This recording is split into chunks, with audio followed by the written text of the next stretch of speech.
విధంగా చెప్పాలంటే రాజకీయంగా చంద్రబాబు నాయుడు బీజేపీతో కలవడానికి ముఖ్యమైన కారణం ఏంటంటే జగన్ కానీ వాళ్ళ పార్టీ కానీ వాళ్ళకున్న ప్రభుత్వంలో ఉన్న పవర్ తోటి, మజిల్ పవర్ తోటి, లేకపోతే తిట్ల పవర్ తోటి చంద్రబాబు నాయుడు అనేవాడు కనుక బీజేపీలో అంటే చెతకట్టకపోతే ఈజీగా ఎలక్షన్స్లో గెలిచిపోతాడు.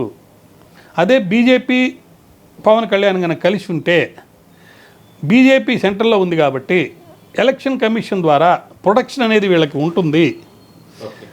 ఇంకా ఇతర సెంట్రల్ గవర్నమెంట్ ఏజెన్సీస్, ఈడీలు, బోడీలు, జేడీలు, లేదంటే సిబిఐ, వీళ్ళ ప్రొటెక్షన్ అనేది వీళ్ళకు ఉంటుంది. ఆ ప్రొటెక్షన్ ద్వారా ధనికుల్ని, లేదా ఇప్పుడు సుజనా చౌదరి లాంటి వ్యక్తి ఉన్నాడు, ఆయన అసెంబ్లీలో నిలబడటం ఏంటి, అందులో వెస్ట్లో నిలబడటం ఏంటి, అక్కడ ముస్లిమ్స్ ఏరియా ఎక్కువ ఉన్నారు, అయినా కూడా అక్కడ నిలబెట్టారు. ఎందుకు నిలబెట్టారు? ఇవన్నీ పొలిటికల్ స్ట్రాటజీస్. సో ఏదో ఒక అండర్స్టాండింగ్తోనే ఆ పర్టికులర్ సీట్ ఆయనకి ఇవ్వడం జరిగింది.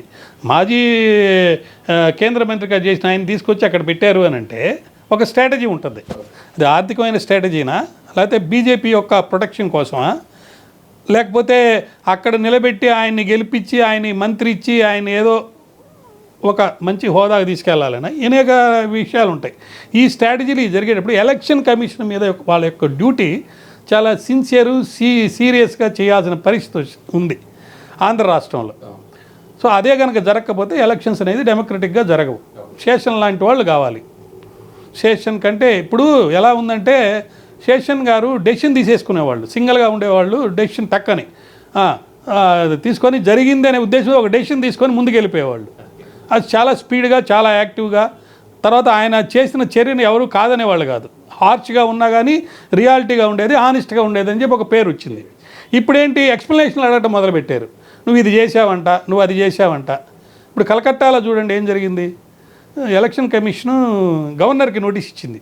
ఇప్పుడు ఎందుకు అంత అర్జెంటుగా పలానా దగ్గరికి పోతున్నావు, నువ్వు వెళ్ళాల్సిన అవసరం లేదు, ఎలక్షన్ మూమెంట్లో మీరు అక్కడికి వెళ్తే గవర్నర్నే రిస్ట్రిక్ట్ చేసింది, నువ్వు వెళ్ళడానికి లేదు, వెళ్ళొద్దని చెప్పి ఆపింది. సో అలాంటి పరిస్థితి ఎలక్షన్ కమిషన్కి ఆంధ్ర రాష్ట్రంలో ఉందా? లేకపోతే తెచ్చుకోవాలి.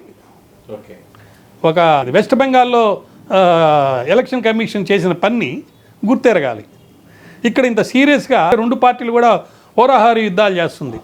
ఈసారి చాలామంది ఏమనుకుంటారంటే, ఎవరికి వచ్చినా వీళ్ళు 170 సీట్లు మాకే అని వీళ్ళు, లేదు మెజారిటీ సీట్లు మేము గెలుస్తామని వాళ్ళు చెప్పుకుంటున్నా, ఎవరు గెలిచినా ఆ రేంజ్ కూడా చాలా తక్కువే ఉంటుందండి. గ్యాప్ కూడా చాలా తక్కువ ఉంటుంది. పర్సెంటేజ్ ఆఫ్ ఓట్స్ గ్యాప్ కూడా ఈచ్ కన్స్టిట్యున్సీలో చాలా గ్యాప్ ఉంటుంది అనమాట. ఒక విధంగా చెప్పాలంటే, మొన్న ఎవరో ఒక మిత్రుడు ఆంధ్ర రాష్ట్రం నుంచి ఒక ఊరిలో ఎన్నికల గురించి ఏం జరుగుతుంది అక్కడ అని అడిగితే ఒక చెప్పేది ఏంటంటే, ఏం లేదు, డబ్బులున్న వాళ్ళు మటన్ బిర్యానీ పెట్టిస్తున్నారు, డబ్బులు లేని వాళ్ళు సాంబార్ అన్నం పెట్టిస్తున్నారు. ప్రస్తుతానికి అది జరుగుతుంది. అది జరిగి కొంతకాలం పోతే డబ్బులు ఇవ్వటం మొదలు పెడతారు, నోటిఫికేషన్ నామినేషన్ వేసిన దగ్గర నుంచి అని. సో ధన బలం అనేది పుంకాలుగా మనం రాసుకోవచ్చు. ఎంతైనా ధనం ఉంది, ఖర్చు పెట్టేదానికి సిద్ధపడి ఉన్నారు. సో ధనబలం బాగా ఉండి ఇట్లాంటి నేరాలు జరిగేటప్పుడు ఎలక్షన్ కమిషన్ దాని యొక్క కర్తవ్యం కనుక చేయకపోతే ఖచ్చితంగా డెమోక్రసీ అనేది ఫెయిల్ అవుతుంది, రాజ్యాంగం అనేది ఫెయిల్ అవుతుంది, మన ఫండమెంటల్ రైట్స్ అన్నీ వైలేట్ అయిపోతాయి.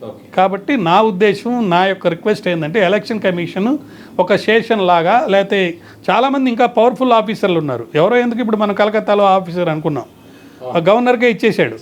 సో అలాంటి చర్యలు చేపట్టాల్సిన అవసరం, బాధ్యత వాళ్ళ మీద ఉంది.